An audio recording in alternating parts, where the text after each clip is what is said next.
told her grandchildren that the prince was in the middle of his duties, and that anyone who dared to speak of his hegemony would be disobeying the king's order. While we were all silent, the officials suddenly reported that the prince's time was running out, and the queen rushed to the East Palace in a great hurry to see the prince, who, at the tender age of 20, was lying on the cold ground. The queen was overcome with grief, and she was in a frenzy, not realizing that her brightest son had been a great genius. But before the queen could answer the prince's will, the prince died. Ever since the prince's death, the queen felt suspicious and went to the former queen to find out more about the queen's atrocities in the fight for her son's throne. After learning about the queen's atrocities in the fight for her son's throne, the queen broke out in a sweat and was shocked by the truth of the matter. Who really murdered the prince? On this day, Lao San told a big joke. If Yuan's son was not chosen as the prince, then the prince would not be chosen by me.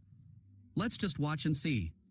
The next moment, the Prime Minister's army will take us back. It's none of your business who wears it, but the Empress Dowager told her grandchildren. Anyone could have done it, as he referred to the honored one, Huang. It was rumored that the prince had died in the queen's bedchamber and that the queen must have had something to do with his death. The queen, alone with the prince's clothes, felt a crisis of unprecedented proportions, and then her own personal court was seized and the Prime Minister forced the queen to submit to an interrogation. It was only when the queen returned to the court that she realized that the Queen Dowager had tainted herself by choosing for her son, and had completely denied her children the choice. The Lord panicked and reminded the queen of the dire consequences if she was found to be using medicines from outside the palace. However, this was overheard by the consort who had been sent to investigate outside the palace, and she did not care about anything in order to ensure that her son would be crowned prince. She had a secret meeting with Lord Hye-soo and asked her to support her son and to tell Hye-soo about the queen's use of medicines from outside the palace, but Hye-soo turned around and told him the news. The prime minister was worried that he would not have any evidence to bring down the queen, but he did not realize that the murderer of the prince was his own daughter, Hwang Guerin, who had been trying hard to protect the throne of her grandson, Yi Shing-jun, and who was surprised to learn that a daughter of the generals had done such a foolish thing as to make use of her beauty to persuade the medical officer to let her give medicine to the prince in secret. The daughter angrily argues that the throne of her father is hers and that the prince is a saint. She was just trying to bring things back to the right place, so what was wrong with her that she was given so much power and leadership? Meanwhile, the queen was questioning the doctor to see if her son had died of hemorrhagic syndrome. The doctor insisted that he had died of the disease. Then the queen told him to keep his mouth shut and use the medicinal herbs from outside the palace, and the doctor swore that he would not tell the truth as long as he could keep his mother in peace.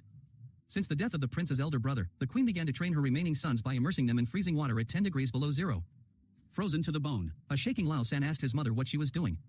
The third asked the mother what the purpose was, and she said that it was to sharpen their will, and that it was even necessary to do it in the winter night. At that moment, the second man pushed his way through the door, and in the end, he, too, could not escape. The queen smiled at the sight of her four brothers shivering in the cold and hugging each other, but she did not know that a crisis was upon her. The queen had asked the king to investigate the death of the prince because the prince had died in the queen's bedchamber and the king had ordered that the queen and the queen mother must be invited to attend the king's court when he was trying to examine the doctor who had treated the prince. The queen was in a panic and pressed the king to find out what kind of medicines had been given to the prince in the queen's bedchamber. The queen then looks nervously at the doctor and is shocked when the consul says that he has found evidence of the use of medicinal herbs from outside the palace. The lady-in-waiting said that she had seen the herbs from Qingdao and was sure that they were not from the palace. The minister asked her how she could be sure that this was the same medicine as the one used outside the palace. So that the medicine was not from outside the palace.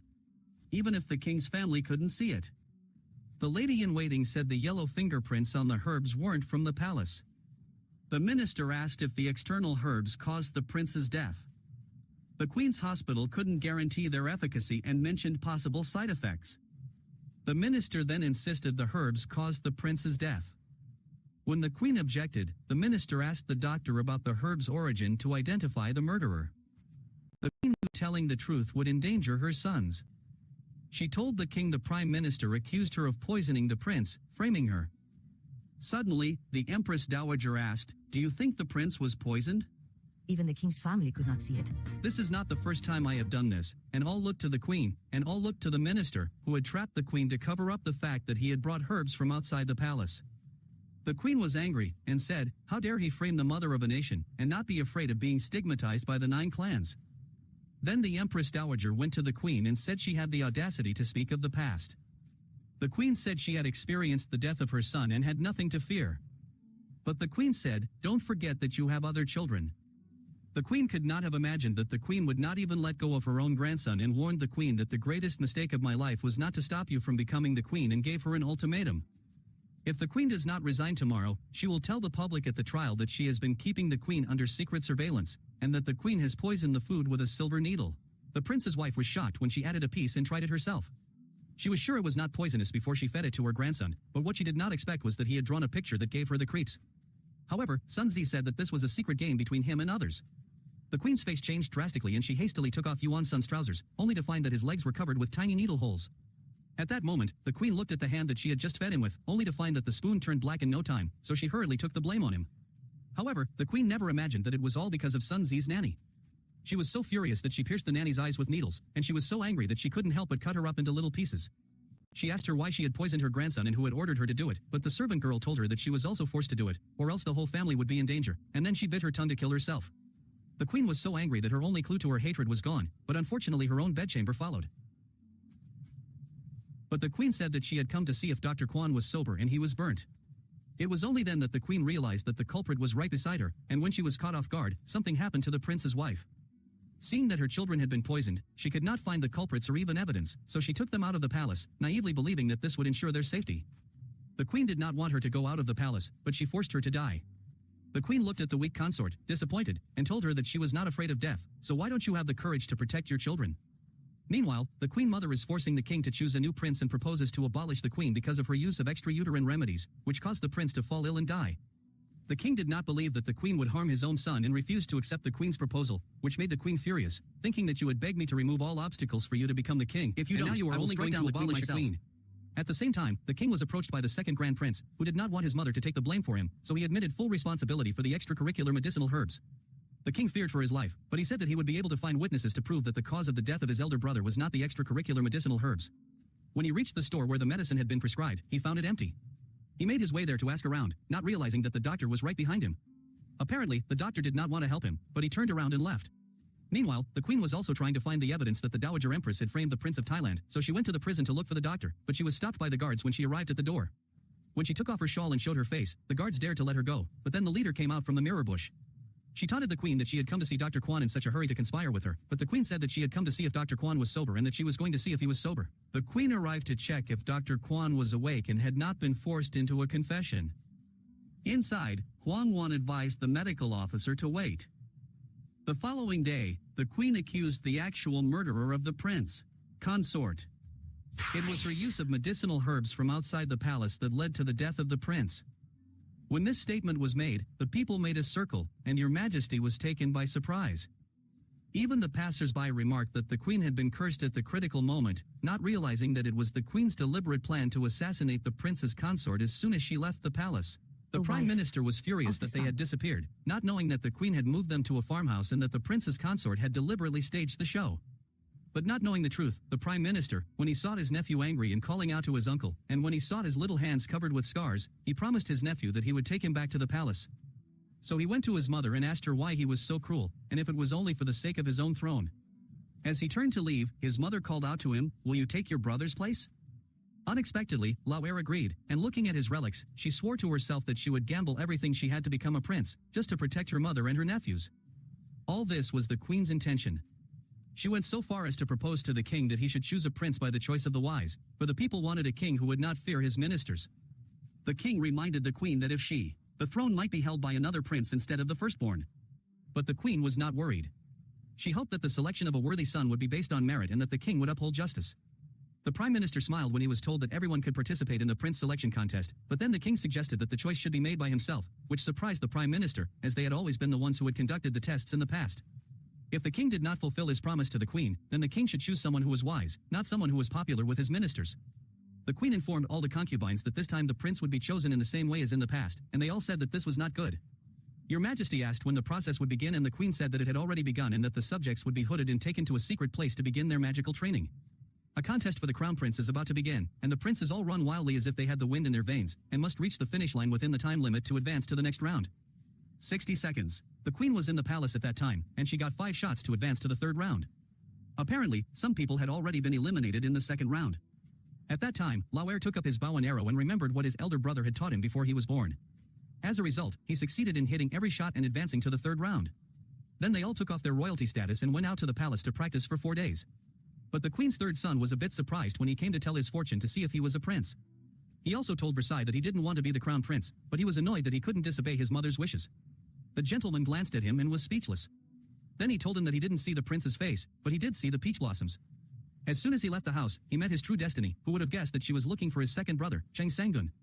At that moment, the Prime Minister was faced with all the sick horses, and had no choice but to ask for his daughter's help. He chose an untamed slipper to remind him that this horse was dangerous and could not be controlled, but the second brother chose him. At that time, the Queen was at the palace. So he angrily scolded his men and found the black cloth he had been ordered to sew on and then stitched it to open the screen so that the concubines could each embroider a picture and place it on the screen as a gift for the future prince.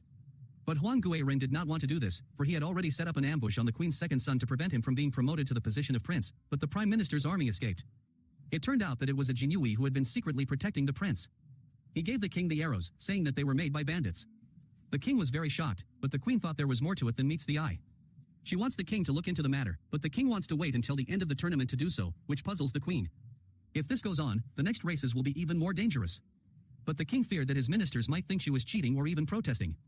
Seeing the king's fear of the ministers, the Queen took up her sword and decided to investigate herself. In order to investigate the murderer of her son, the Queen ordered her men to pry open the bandit's house, the Queen Dowager's mouth. Accidentally, she found a paper ball in her mouth and unfolded it to see that it was her second son, Chung Shengi, with the word "must kill" written on it. The Queen was shocked and confirmed that it was a murder. She held up the arrow and asked all the concubines present who knew the origin of the arrow. The concubines look at each other and say they do not know, but the nobles look frightened and their hearts run cold. The Queen said that someone had dared to kill Chang Shangi, but that the bandit had been caught and was being investigated, and that the mastermind would soon be found, which made the emperor very worried. Unbeknownst to them, the Queen had deliberately kept a secret that the bandits had been caught and that she had enough evidence to lead them to the mastermind. That night, someone left the palace without permission, and the Queen sent someone to follow him secretly. The Prime Minister only wanted to delay Chang Sang-jun's match, but he was surprised that his men almost killed him, and if he was found guilty, he would lose his official position. So he scolded his men to find out who gave the order. Deputy Chief. Meanwhile, the Queen learned that the Prime Minister was looking for the Deputy Chief, and in order to find out the truth, she sent a man to follow him so that he could be found easily. The Deputy Chief was quickly found and hung upside down from the roof of the house. Underneath was a bamboo tube with a sharpened tip, and the Deputy Chief almost wet his pants.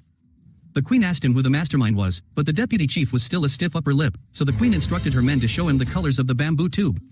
At the critical moment, the secretary confessed, and it was a woman who not only gave him 4 gold bars but also a note to kill him. I could not see her face, but I saw the frog's faggot, which she wore on her head, and which smelled of burnt medicine as it passed by.